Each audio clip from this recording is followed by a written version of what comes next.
여러분에게 지금 당장 만나고 싶고 또 사랑하고 싶고 사귀고 싶은 사람이 있습니까? 우리를 향한 하나님의 마음이 바로 이와 같습니다. 하나님 우리 한 사람 한 사람을 향한 큰 사랑의 갈망을 가지고 계십니다. 우리를 만나고 싶어 하시고 우리를 사귀고 싶어 하시고 사랑하고 싶어 하십니다. 하나님께 우리 한 사람 한 사람의 가치는요, 정말 우리가 상상도 할 수 없는 그러한 가치입니다. 여러분, 우리가 쇼핑을 가서 물건을 사려 할 때 우리는 종종 가격표를 보죠. 어떤 것은 싼 것도 있고 비싼 것도 있습니다. 그러나 현명한 구매자라면 쓰는 돈만큼의 가치가 있는 물건을 사려고 합니다. 꽤 오래전에 미국 경매장에 야구공이 나왔습니다. 그 야구공은 마크 맥과이어라고 하는 유명한 야구 선수가 70번째 홈런을 때린 공이었습니다. 그는 그 당시 한 시즌에 최고의 홈런을 때리는 신기록을 수립하고 있었어요. 그 공은 270만 달러, 우리 돈으로 하면 약 35억에 팔렸습니다. 야구공 하나에 35억입니다. 여러분 같으면 그거 사시겠습니까? 저는 돈도 없기도 하지만요, 있어도 아마 절대 사지 않을 것입니다. 왜냐하면 저에게는 그 야구공이 그런 가치가 있다고 생각하지 않기 때문입니다. 그런데 그걸 아세요? 그 당시 신문에 그 돈보다 훨씬 많은 돈을 주고 그 공을 사고 싶다는 사람들이 굉장히 많이 있었어요. 2013년에 나폴레옹이 썼던 이강모자, 두 각이 화면에 나오죠? 각이 이렇게 두 개가 줬다고 해서 이강모자라고 하는데, 저 이강모자가 경매에 나왔습니다. 나폴레옹이 직접 썼던 모자 중에 하나입니다. 그런데 이 이강모자가 오세나 경매소에서 188만 4천 유로, 한국 돈으로 하면 26억 원에 팔렸습니다. 26억 원. 그걸 누가 샀는 줄 아십니까? 우리 한국의 하림그룹의 김홍국 회장이 샀어요. 우리 한국 사람이 샀습니다. 근데 요즘에 그 리들리 스콧 감독의 나폴레옹이라고 하는 영화가 이제 6일날 개봉이 됐나 하여간 됐습니다. 그래서 이 또 나폴레옹의 또 다른 이강모자가 경매에 나왔는데 193만 2천 유로, 우리 돈으로 하면 약 27억 원에 낙찰이 됐습니다. 모자 하나에 27억. 여러분들 뭐 돈이 많으시니까 안 놀라시는데 모자 하나에 27억. 여러분 사시겠어요? 돈 있으면 사시겠습니까? 전 돈 있어도 안 살 것 같습니다. 저에게는 그만한 가치가 없어요. 그런데 이 이강 모자를 못 사가지고 안달인 사람들이 굉장히 많았다는 것입니다. 여러분, 세상의 가치는 상대적입니다. 누구에게는 가치가 있고 누구에게는 가치가 없어요. 어떤 사람에게는 공 하나, 이 가치가 35억이나 나가고 36억이나 나가는 그런 엄청난 가치를 가지고 있다고 생각하지만, 저와 여러분들 같이 평범한 사람들에게는 10,000원 한 장 주고도 사기 싫은 그런 가치밖에 없어요. 가치평가 기준이 다르기 때문입니다. 부모가 나를 보는 가치는 여러분 얼마나 되겠습니까? 부모가 자식을 바라보는 가치는 얼마나 되겠어요? 상상을 초월하죠. 1,000,000금을 준들 자녀하고 바꾸겠습니까? 그런데 그 1,000,000금을 주고도 바꾸기 싫은 그 자녀를 다른 사람이 바라볼 땐 별 볼 일 없이 바라볼 수도 얼마든지 있는 것입니다. 그래서 이렇게 세상의 평가는 상대적이에요. 그런데 그걸 아십니까? 이 세상에 단 하나밖에 없는 보물처럼 나를 귀하게 최고의 가치를 두고 날마다 바라보고 기뻐하는 그러한 분이 계시는 것을 아십니까? 우리 부모님들 말고 바로 하나님이십니다. 하나님이 저와 여러분들을 그렇게 바라보고 계십니다. 세상 사람들은 나를 보잘것없다고 그렇게 바라볼지도 모르겠습니다. 그러나 하나님은 나를 절대 그렇게 보시지 않습니다. 세상에서 단 하나밖에 없는 보물처럼 그렇게 가치 있게 우리들을 바라볼 때 날마다 흐뭇하게 기쁨의 눈으로 우리를 바라보고 계신다고 하는 것입니다. 왜 그런 줄 아십니까? 성경을 통해서 살펴보겠습니다. 요한복음 3장 16절에 하나님이 세상을 이처럼 사랑하사 독생자를 주셨으니 이는 그를 믿는 자마다 멸망하지 않고 영생을 얻게 하려 하심이라. 인간은 하나님을 배반하고 하나님께 불순종한 후에 악한 사탄 마귀의 손에 팔려서 어두움의 세계로 떨어졌습니다. 그로 인해서 하나님과의 관계가 단절이 됐고 하나님과의 교통도 끊어졌어요. 그 후로 우리 인간은 악한 자의 소유가 됐고 그의 종이 되어서 그가 시키는 대로 죄를 범하다가 영원한 멸망의 길로 가는 불쌍한 인생들이 됐습니다. 죄의 노예요 어두움의 세력에 갇힌 자들이 되었어요.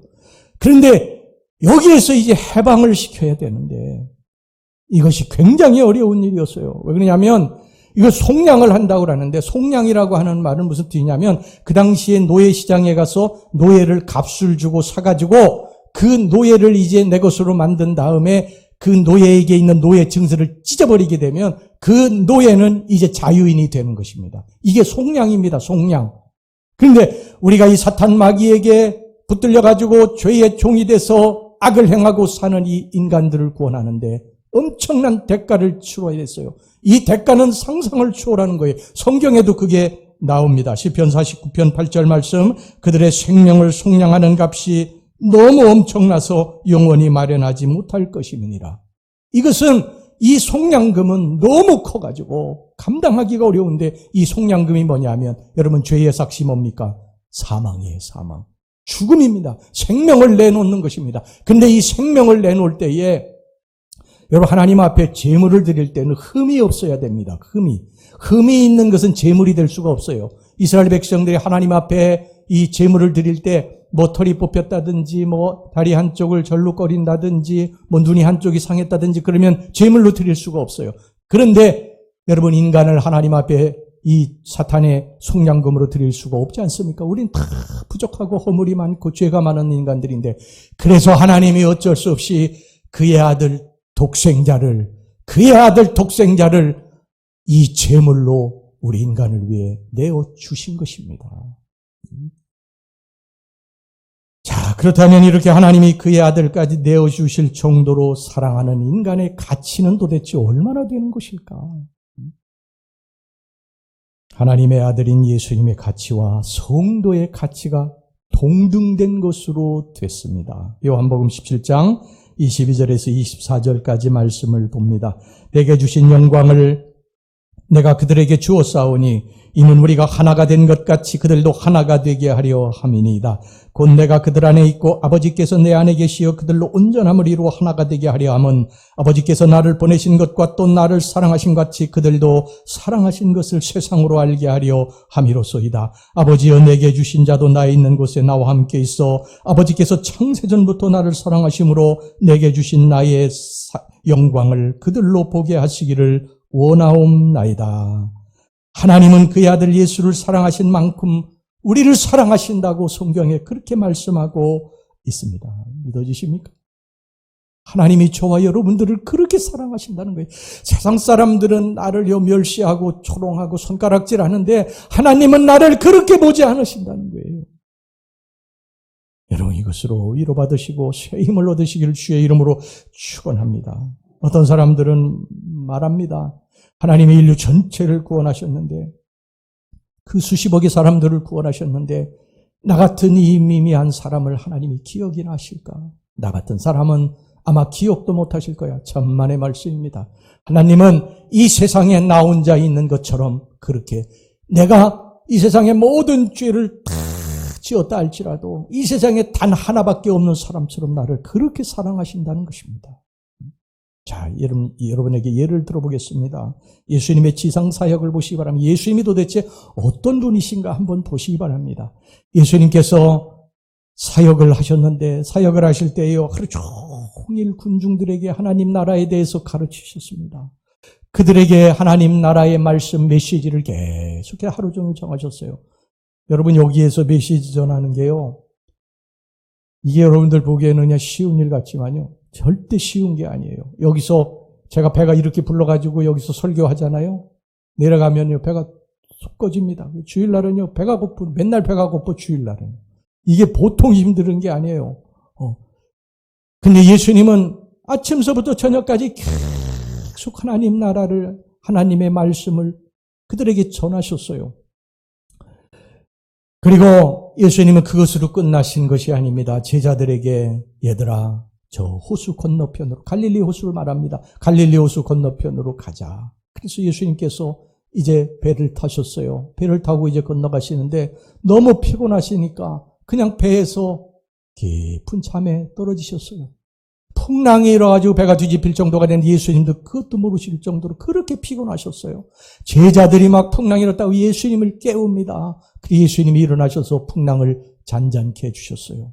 그리고 이제 강 건너편, 이 호수 건너편에 이제 도착을 하시고 좀 쉬셔야 되는데 쉴 수 있는 틈이 없었습니다. 거기서 또 귀신 들린 자를 만나게 됩니다. 무덤가에 살고서요, 소리를 지고 쇠고랑을 차가지고 그냥 막 괴송을 지르면서 돌로다가 자기 몸을 상해하는 그러한 귀신 들린 자를 만나게 됩니다. 마가복음 5장 3절에서부터 5절까지 말씀 보세요. 그 사람 무덤 사이에 거처하는데 이제는 아무도 그를 쇠사슬로도 맬 수 없게 되었으니 이는 여러 번 고랑과 쇠사슬에 매였어도 쇠사슬을 끊고 고랑을 깨뜨렸음이로라. 그리하여 아무도 그를 제어할 힘이 없는지라 밤낮 무덤 사이에서나 산에서나 늘 소리 지르며 돌로 자기의 몸을 해치고 있었더라. 아마 지금 같으면은요, 부모도 그를 버렸을 것입니다. 그는 아마 정신병원 독방에 갇혔을 거예요. 짐승처럼 보내고 있었을 것입니다. 아무도 그를 찾지 않았을 거예요. 그런데 예수님은 그를 찾아서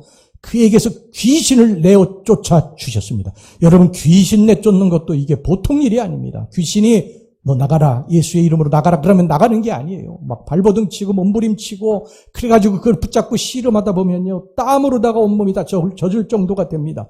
이 예수님이 이 귀신을 내어 쫓으셨어요. 그리고 그 사역이 끝나신 것이 아닙니다. 얘들아, 또 호수 건너편으로 건너가자. 그리고서 또 배를 타고 건너가셔가지고 거기에 회당장 야이로의 딸을 고쳐주시고, 회당장 야이로가 죽은 걸 고쳐주시고, 그 다음에 또 12의 혈루증을 앓던 여인의 병도 고쳐주셨어요. 여러분, 이게 예수님의 사역입니다. 우리 인간들을 사랑하시는 예수님의 모습이에요.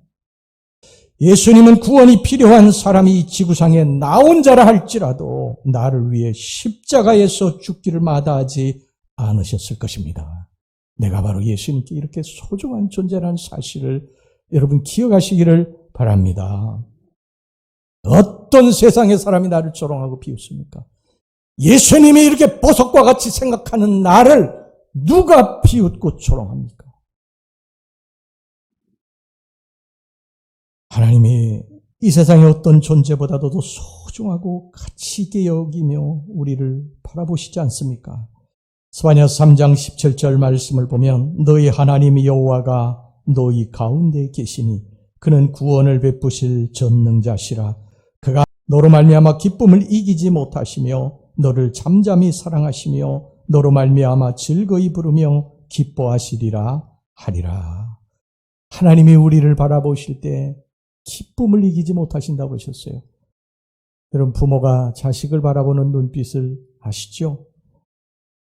할아버지 할머니가 손주를 바라보는 눈빛을 아시죠? 그 아이가 대단한 아이입니까?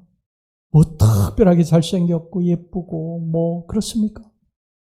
아니죠. 아닐 수도 있죠. 얼마든지. 그런데 그 부모에게 그 자식은 보물과 같은 존재예요. 할아버지 할머니에게 손주는 이 세상의 어느 것과도 비교할 수 없는 보물과 같은 존재예요. 그런 눈으로 하나님이 우리를 바라보신다는 것입니다. 여러분, 세상에 나를 사랑하고 끝까지 믿어주는 사람이 있다고 하면요, 세상에 그래도 든든합니다. 그런데 하나님이 저와 여러분들을 그렇게 사랑하시고 믿어주시는 것을 믿으시기를 바랍니다. 시편 8편 3절 4절 말씀을 보세요. 주의 손가락으로 만드신 주의 하늘과 주께서 베풀어 두신 달과 별들을 내가 배우니 사람이 무엇이기에 주께서 그를 생각하시며 인자가 무엇이기에 주께서 그를 돌보시나이까. 우리는 하나님의 보석입니다. 하나님이 그렇게 귀하게 여기는 보석이에요. 하나님이 틈나는 대로 그걸 꺼내보시고 기뻐하시고 미소 지으시고 또 집어넣으셨다가 또 어느 순간에 꺼내보시고 기뻐하시고 미소 지으시고 행복해하시는 저와 여러분들이 하나님의 보석인 것을 믿으시기 바랍니다. 할렐루야. 세상에 하나님보다 나를 더 사랑하는 존재는 없어요.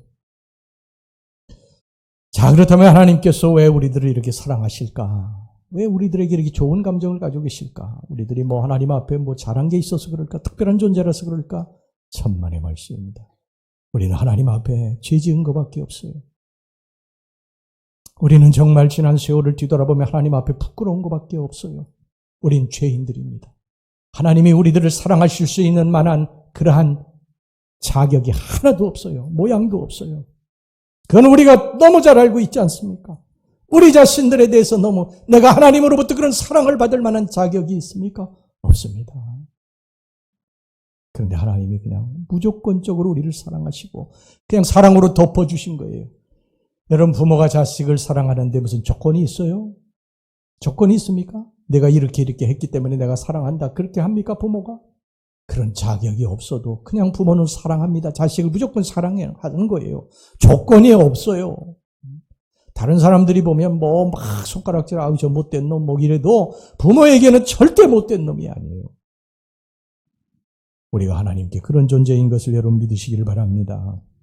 하나님은 늘 우리의 허물을 사랑으로 덮어주시고 우리를 기쁨의 눈빛으로 바라보십니다. 아무런 죄가 원래부터 없었던 것처럼 이 죄인들을 사랑하심을 여러분 믿으시길 바랍니다. 로마서 5장 6절에서부터 8절 말씀 보겠습니다. 우리가 아직 연약할 때의 기약대로 그리스도께서 경건하지 않은 자를 위하여 죽으셨도다. 의인을 위하여 죽는 자가 쉽지 않고 선인을 위하여 용감히 죽는 자가 혹 있거니와 우리가 아직 죄인 되었을 때에 그리스도께서 우리를 위하여 죽으심으로 하나님께서 우리에 대한 자기의 사랑을 확증하셨느니라. 우리가 죄인 되었을 때에, 우리가 죄를 짓고 있었을 때에, 다 모든 사람들이 손가락질하고 욕하고 비웃고 할 그때에 예수 그리스도께서 나를 위해 십자가에 피 흘려 죽으셨다는 것입니다. 우리가 선한 구석이 있어서 나를 사랑하시는 게 아닙니다. 내 하나님 앞에 잘해서가 아니에요. 부족하고 허물도 많은데 하나님이 그냥 우리들을 무조건적으로 사랑하시는 것입니다. 여러분, 세상의 사랑에는요, 다 조건이에요. 세상의 사랑은 조건입니다. 당신이 나를 이만큼 사랑하면 나도 당신이 이만큼 사랑한다. 조건이 있어요. 그래서 솔직히 말하면 눈에는 눈, 이에는 이. 이게 우리 인간의 사랑입니다. 인간의 사랑. 인간의 사랑에 부모의 사랑 외에는 다 그런 어떤 보면 조건적인 사랑이에요. 근데 하나님은 무조건적으로 우리를 사랑하심을 여러분 믿으시기를 바랍니다. 이제 그 하나님이 우리에게 바라시는 건 딱 하나입니다.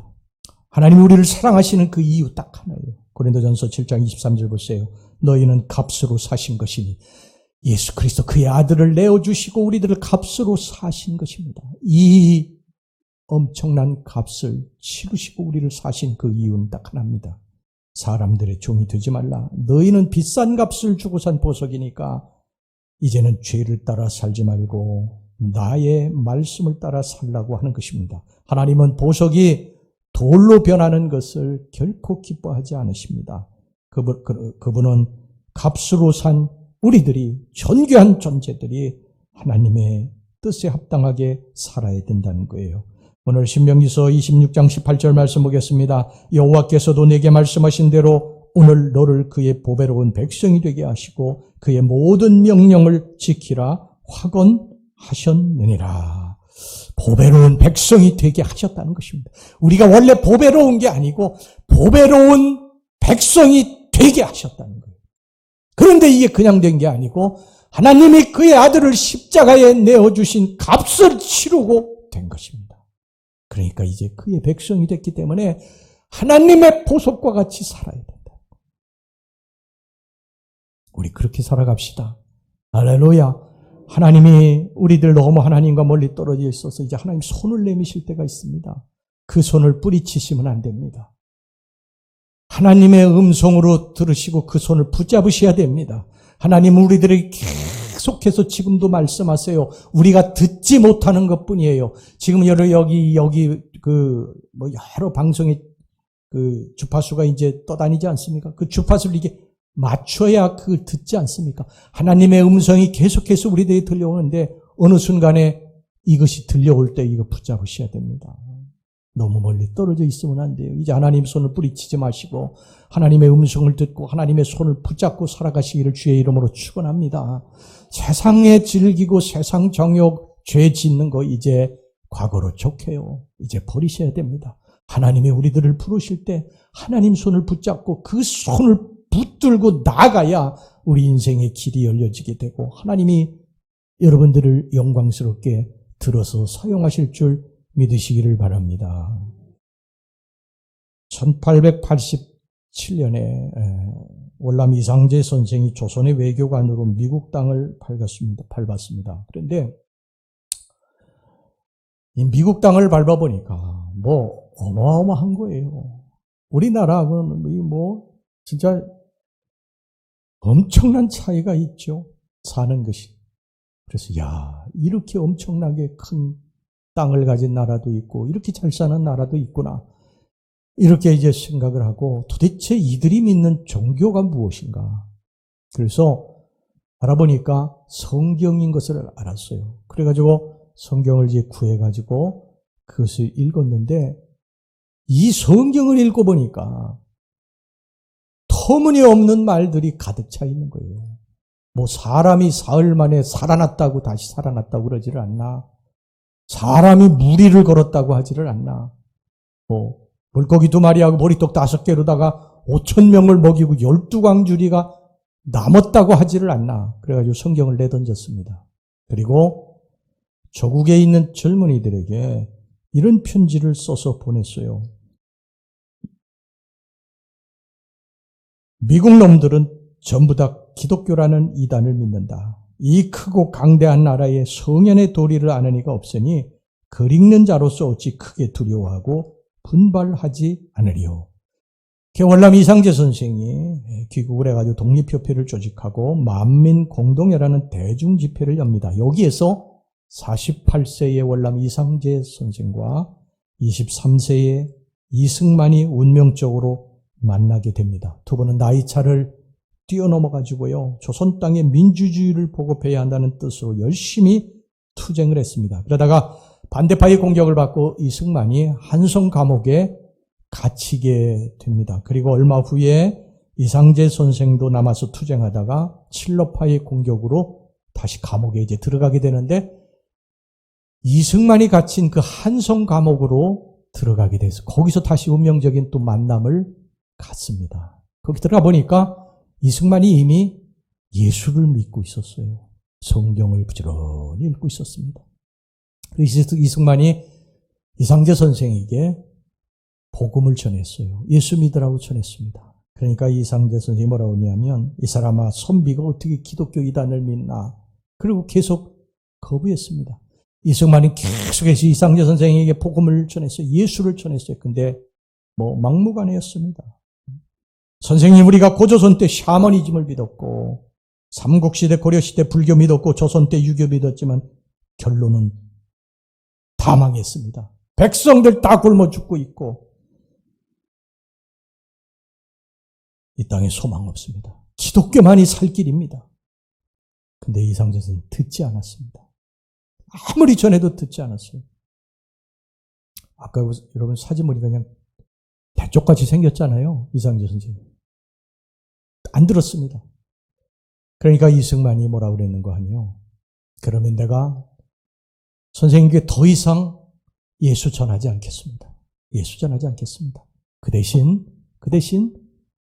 이것을 좀 읽어보십시오. 서구 열강나라가 이렇게 우리보다 부하게 된 것, 이 가난한 나라 조선보다 훨씬 잘 살게 된 비결이 이 책에 들어있습니다. 이걸 꼭 읽어보십시오. 이 나라 부강하게 될 수 있습니다. 그리고 내밀었어요. 성경을 내밀었습니다. 이상재 선생이 전에 성경을 읽어봤지 않습니까? 근데 읽어보니까 뭐 터무니없는 말로 가득 차가지고 그냥 내동댕이 쳤는데 또 성경을 읽으라고 하는데 뭐 감옥에서 또 할 것도 없고 그러니까 성경을 붙들고 성경을 읽기 시작을 했습니다. 뭐 때문에 읽었냐면 이 책이 들어간 나라마다 잘 살게 되었다고 하는 말 때문에 그 한마디 때문에 성경을 읽기 시작한 거예요. 그런데 놀라운 일이 벌어졌어요. 놀라운 주의 사자가 성령이 이상재 선생에게 임하게 된 것입니다. 이상재 선생이 자서전에 이런 말이 나와요. 하늘의 사자가 나타나서 나에게 이런 말을 했다. 나는 너에게 수년 전 성경을 주어 예수를 믿을 수 있는 기회를 주었건만 너는 거절했다. 그게 너의 첫 번째 큰 죄다. 다시 독립협회에 가담했을 때 기회를 주었는데 너는 너만 예수를 믿지 않을 뿐 아니라 다른 사람들까지도 믿지 못하게 방해했다. 민족이 살아날 기회를 막았으니 이것이 더 큰 죄다. 너의 생명을 보존하여 감옥에 두었고 이제 믿을 수 있는 또 다른 기회를 준다. 지금이라도 잘못을 회개하지 않는다면 전보다 더 큰 죄가 될 것이다. 이상재 선생이 여기에서 깨졌습니다. 여기서 깨졌어요. 내가 애국자로 칭송을 받아왔지만 내가 가장 큰 죄인이었구나. 사실 독립협회 이제 하고 같이 지도자로 활동했던 수재필 선생이 우리 여기 기독교를 도입해서 우리 젊은이들에게 이것을 전합시다 그러는데 계속해서 이상재 선생이 막았어요. 그거를 못하게. 이 죄를 성령께서 지적하신 것입니다. 내가 두 번째 이 큰 죄를 지었다. 그래서 이상재 선생이 털썩 주저앉아서 하나님 앞에 회개하고 그리고 이제 성경을 읽는데 미국에서는요 예수님이 사흘 만에 부활했다고 하는 그 글을 읽고요 성경을 내동댕이 쳤는데 말도 안 된다고 그 예수님이 부활하셨다고 하는 그 성경을 읽고 눈물을 줄줄 오병이어의 기적이 다 믿어지는 것입니다. 사람이 무리를 걸었다고 하는 말씀도 다 믿어지는 거예요. 여러분 이게 성령의 역사인 것을 믿으시기 바랍니다. 사람이 영적으로 거듭나지 아니하면 하나님의 나라를 볼 수가 없어요. 대화가 안 됩니다. 대화가. 니고데모가 예수님께 찾아와가지고 묻지 않습니까? 사람이 어떻게 거듭납니까? 물과 성령으로 거듭나지 아니하면 하나님 나라에 들어갈 수 없느니라. 어떻게 사람이 거듭납니까? 어떻게 모태의 이 태 속에 들어갔다 다시 나옵니까? 예수님은 하늘의 것을 말씀하시는데 니고데모는 땅의 것을 말하지 않습니까? 여러분 기독교는 이 땅에서 어떻게 살아야 되는 윤리 도덕도 중요합니다만 영적인 세계가 체험이 있어야 됩니다. 성령에게 붙들리는 역사가 있어야 됩니다. 이상재 선생이 자신의 지식으로 바라볼 때는 사람이 부활하는 거 이건 말이 안 되는 거예요. 사람이 무리로 건너도 말이 안 되는 거예요. 오병이의 기적도 말이 안 되는 거예요. 그런데 성령이 그를 딱 장악하니까 다 믿어지는 거예요. 다 믿어지고 눈물로 다 통곡하고 그 말씀을 딱 붙들고 내가 이 나라 이 민족을 살려야 되겠구나. 내가 이제 하나님의 말씀을 붙들고 살려야 되겠구나. 그래 하나님 손을 딱 붙들게 됩니다. 그리고 YMCA를 만들게 됩니다. 청년들에게 복음을 전하게 된 것이죠.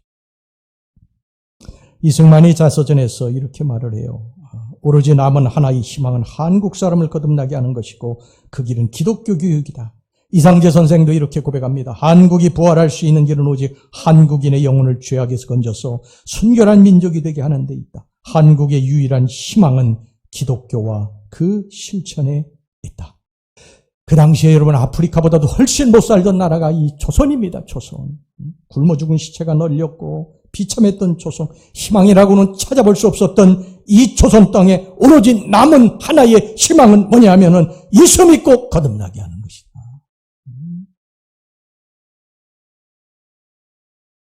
근데 사실 이게 이상재 선생님이 개인적으로는 굉장히 삶이 불행했어요. 독립운동하느라고 자신도 수도 없이 옥에 갇혔고요. 그리고 아들이 죽었습니다. 아들이 죽었어요. 오늘 아들이 죽었는데 그 아들이 죽었을 때 이상재 선생은 거기서도 좌절하지 않아요. 천국에 이미 소망을 가지고 있는 분이라 이렇게 이야기합니다. 내 자식이 내 뜻대로 내게 온 것이 아니고 하나님의 뜻대로 내게 온 것이고 이제 내 자식을 하나님이 불러가셨으니 그것도 내 뜻이 아니고 하나님의 뜻이니 하나님 찬송을 받으시옵소서. 욕과 같이 그렇게 고백을 한 거예요. 이렇게 예수 믿는 사람들에 대해서 무시하고 그리고 예수 믿는다는 것에 있어서 차단벽을 설치했던 사람이 이렇게 바뀌게 된 것입니다. 그의 아내도 죽었어요. 그의 손자도 죽었어요. 그런데 그 손자의 죽음 앞에서 이 이상 선생이 뭐라고 했는지 아십니까? 내가 천국에 갔구나. 나도 이제 언젠간 너를 천국에서 다시 만날 것이다. 우리는 곧 만날 것이다. 그리고 긍정을 선포합니다. 사랑하는 성도 여러분, 하나님이 내미시는 손이 있습니다. 여러분들이 하나님의 말씀을 읽다가 듣다가 기도하다가 하나님의 음성으로 들려지는 어떤 이 순간이 있어요. 그때 하나님이 여러분 부르시는 것입니다. 그 손을 붙잡으셔야 됩니다. 그 손을 주님이 붙잡으라고 말씀하시는 거예요. 이제는 내가 인생을 내 마음대로 뛰어다니지 말라는 거예요. 이스라엘 백성들이 여러분 애굽에서 나와서 광야길을 걸어갈 때 하나님이 그들보다 한 발 앞서서 가시지 않으셨습니까? 따라오라는 거예요. 인생 광야가 여러분 이렇게 녹록한 곳이 아니에요. 여러분들 막 천방지축으로 뛰어다닌다고 되는 게 아니에요. 쫓아가야 됩니다. 우리 주님 손을 붙잡고 주님 한 발 가면 나도 한 발 가고 주님 멈추면 나도 멈추고 우리가 그렇게 가야 될 줄로 믿습니다. 세상 정욕 붙들고 죄 붙들고 그렇게 사는 거 이제 지나간 때로 족해. 이제는 여러분들이 그렇게 사는 것으로 족합니다. 더 이상 이제 그렇게 살면 안 돼요. 여러분 베드로 사도도 베드로전서 4장 3절에서 이렇게 말을 했어요. 너희가 음란과 정욕과 술취함과 방탕과 향락과 무법한 우상 숭배를 하여 이방인의 뜻을 따라 행한 것은 지나간 때로 족하도다. 이제 그렇게 하지 말라는 거예요. 지나간 때로 족하다는 거예요. 하나님 손 내밀 때 그 손 잡고 살아가시기를 주의 이름으로 다시 한번 축원합니다. 그럼 우리들의 길을 하나님이 열어주실 거예요. 하나님이 우리를 높여주시고 세워주실 줄 믿으시기를 바랍니다. 할렐루야.